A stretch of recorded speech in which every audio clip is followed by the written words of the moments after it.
Hello friends, welcome back to my channel Life of Ramya and இன்னைக்கு இந்த வீடியோல மக்கானா வச்சு ரெண்டு ஹெல்தியான ஸ்வீட் ரெசிபி தான் பார்க்க போறோம். கிட்ஸ்க்கான ஸ்வீட் ரெசிபி ரொம்பவே ஈஸி அண்ட் ஹெல்தியானதும் கூட. மக்கானா பொறுத்தவரை அதில் நிறையவே கால்சியம், அயர்ன், மெக்னீசியம், புரோட்டீன் சொல்லிட்டு நிறைய நியூட்ரியன்ஸ் இருக்கிறதுனால குழந்தைங்களோட போன் ஹெல்த்துக்கும் க்ரோத்துக்கும் ரொம்பவே நல்லது. அந்த மக்கானா வச்சு எப்படி ரெண்டு ஸ்வீட் ரெசிபி பண்ணுறதுன்னு பார்க்கலாம்.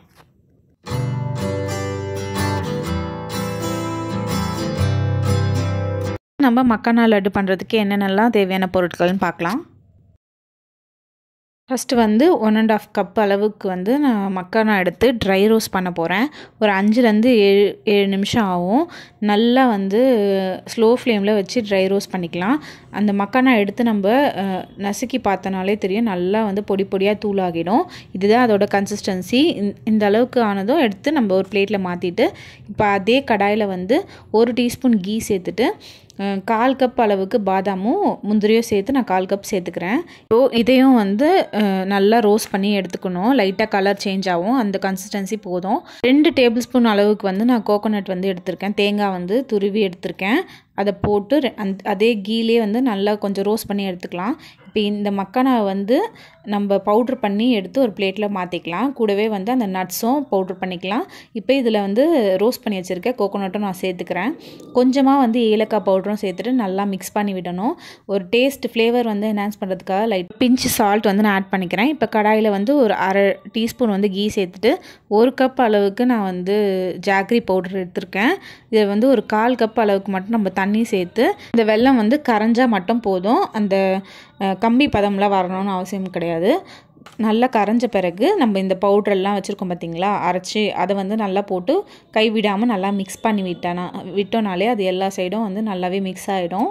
நல்லா எல்லா பக்கமும் ஈவனாக மிக்ஸ் ஆன பிறகு இதை நம்ம எடுத்து ஒரு பிளேட்டில் மாற்றிக்கிட்டு கொஞ்சம் கொஞ்சமாக கையில் கீ சேர்த்துட்டு உருண்டை போட்டுக்கலாம். சூடோடையே கொஞ்சம் போட்டோன்னா நல்லாவே வரும். ஆற பார்த்திங்கன்னா இன்னும் கொஞ்சம் கட்டியாகிடும். இப்போ இதுக்கு இன்னும் கொஞ்சம் சாப்பிடும்போது க்ரன்ச்சியாக இருக்கிறதுக்காக கீழே கொஞ்சம் நட்ஸ்லாம் போட்டு வறுத்து நான் அந்த மாவு கூட ஆட் பண்ணிக்கிறேன். ஆட் பண்ணிவிட்டு இப்போ பார்த்திங்கன்னா நல்லா அழகாக மாவு சப்பாத்தி பதம் மாவுக்கு வந்தாச்சு. இப்போ நல்லா உருண்டை போட்டு எடுத்து வச்சுக்கலாம். இந்த லட்டு பொறுத்தவரையும் நீங்கள் ஒரு 1 வீக் வரையும் நீங்கள் ஸ்டோர் பண்ணி வச்சு சாப்பிட்லாம். ஆனால் என்னை பொறுத்தவரையும் நீங்கள் இன்ஸ்டண்ட்டாக பண்ணி அன்றைக்கே சாப்பிட்றது தான் இன்னமும் பெட்டராக இருக்கும். ஃப்ளேவரும் இன்னும் நல்லாயிருக்கும். ஸோ இந்த லட்டு ட்ரை பண்ணி பாருங்கள்.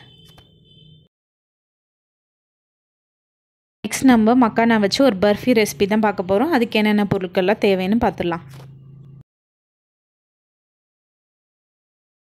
2 கப் அளவுக்கு மக்கானா எடுத்து நான் ட்ரை ரோஸ்ட் பண்ணிக்க போகிறேன். அதே ஒரு 5 நிமிஷம் ஆகும். 5 நிமிஷம் ஆன பிறகு மக்கானா நீங்கள் உடச்சி பார்த்திங்கன்னா நல்லாவே தூளாக ஆகிடும். அந்த கன்சிஸ்டன்சியில் எடுத்து நம்ம ஆற வச்சிடலாம். இப்போ செகண்ட் 1/2 கப் அளவுக்கு நான் வேர்க்கடலை சேர்க்க போகிறேன். வேர்க்கடலை சேர்த்துட்டு ஒரு 2-3 நிமிஷத்துலேயே பார்த்திங்கன்னா கலர் சேஞ்ச் ஆகிடும். இதையும் எடுத்து நம்ம ஆற வச்சுக்கலாம். கூடவே அதே 1/2 கப் அளவுக்கு நான் துருவின தேங்காய் சேர்த்துட்டு கொஞ்சமாக கூடவே கீயும் சேர்த்துட்டு நல்லா ரோஸ்ட் பண்ணிக்கணும்.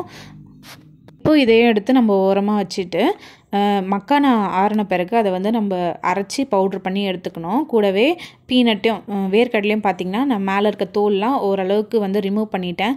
ஏன்னா அந்த தோலோட போட்டால் லைட்டாக ஒரு கசப்பு தன்மை வரும். அதையும் ரிமூவ் பண்ணிட்டு இந்த மாதிரி பவுட்ரு மாதிரி அரைச்சி சேர்த்துக்கணும்.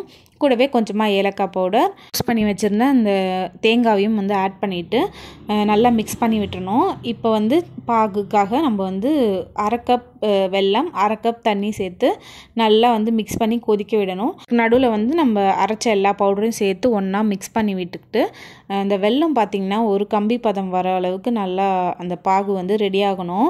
வெல்லம் பொறுத்தவரையும் பார்த்திங்கன்னா நீங்கள் ஒவ்வொரு வெல்லம் ஒவ்வொரு ஸ்வீட்னஸ் இருக்கும். அதுக்கேற்ற மாதிரி நீங்கள் அளவு பார்த்து போட்டுக்கோங்க. ஒயிட் சுகர் யூஸ் பண்ணணும்னு நினைக்கிறீங்க அதுவும் நீங்கள் போட்டுக்கலாம். ஒயிட் சுகர் போட்டால் தான் அந்த கலர் பார்க்க உங்களுக்கு பர்ஃபி கலர் மாதிரி இருக்கும். நான் இன்றைக்கி வெல்லம் ஆட் பண்ணிக்கிறேன். கூடவே நம்ம மிக்ஸ் பண்ணி வச்சிருந்த பவுடரும் சேர்த்துட்டு நல்லா கிளறி விட்டோன்னா இந்த கன்சிஸ்டன்சிக்கு வந்துடும். இப்போ அதே ஹீட்டோடையே நம்ம ஒரு பிளேட்டில் ட்ரான்ஸ்ஃபர் பண்ணிடலாம். ஃபஸ்ட்டு அந்த பிளேட்டில் நான் கொஞ்சமாக கீ அப்ளை பண்ணிவிட்டு அது மேலே நான் சேர்த்துக்க போகிறேன். இந்த மாதிரி பிளேட்டு நான் ஏன் எடுத்தேன் பார்த்திங்கன்னா, இப்போ நம்ம ரொம்ப ஸ்கொயரான பிளேட் எடுத்தோன்னா அதுக்குள்ளே போயிட்டு அப்புறம் பர்ஃபி எடுக்கிறதுக்கே கஷ்டமாகிடும். ஸோ அதனால் இந்த மாதிரி எடுத்துகிட்டு நம்ம ஷேப் அதுக்கப்புறம் ரெடி பண்ணிவிட்டு கட் பண்ணிக்கிட்டோன்னா ஈஸியாக இருக்கும். எல்லா சைடும் எடுக்கிறதுக்கு ஈஸியாக இருக்கும். இல்லைனா அந்த கார்னர்ஸ்லாம் பார்த்திங்கன்னா அந்த பிளேட்டோடையே ஒட்டிக்கும். அதனால தான் நான் இந்த மாதிரி பிளேட் எடுத்துக்கிட்டேன். இப்போ வந்து நம்ம நைஃப் வச்சு அழகாக வந்து கட் பண்ணிக்கலாம். ஷேப் வந்து நம்ம விருப்பம் தான், நமக்கு எந்த மாதிரி வேணுமோ அந்த மாதிரி போட்டுக்கலாம். நான் இன்றைக்கி வந்து டைமண்ட் ஷேப்பில் போட்டு தனித்தனியாக எடுத்து பிளேட்டில் வந்து ட்ரான்ஸ்ஃபர் பண்ணிக்க போகிறேன். கூடயே இன்னும் நீங்கள் ஃப்ளேவர்ஸ் வந்து அதிகப்படுத்தணுன்னா நீங்கள் நட்ஸ் கூட சேர்த்து பண்ணிக்கலாம், அதுவுமே நல்லாயிருக்கும். இப்போ கட் பண்ணி எல்லாத்தையும் பிளேட்டுக்கு வந்து ட்ரான்ஸ்ஃபர் பண்ணிவிட்டு மேலே கொஞ்சமாக வந்து நான் பிஸ்தாவும் வந்து பவுடர் பண்ணி வந்து நான் மேலே கொஞ்சம் சேர்த்துக்கிறேன். ஸோ சாப்பிடும்போது நல்லாயிருக்கும். ஸோ இந்த மக்கானா பர்ஃபியும் வந்து ட்ரை பண்ணி பாருங்கள். உங்கள் குழந்தைங்களுக்கு ஹெல்தியான இந்த மக்கானா ரெசிபிஸ் ரெண்டும் ட்ரை பண்ணி பார்த்துட்டு எப்படி இருக்குன்னு சொல்லுங்கள். அண்ட் தேங்க்ஸ் ஃபார் வாட்சிங்.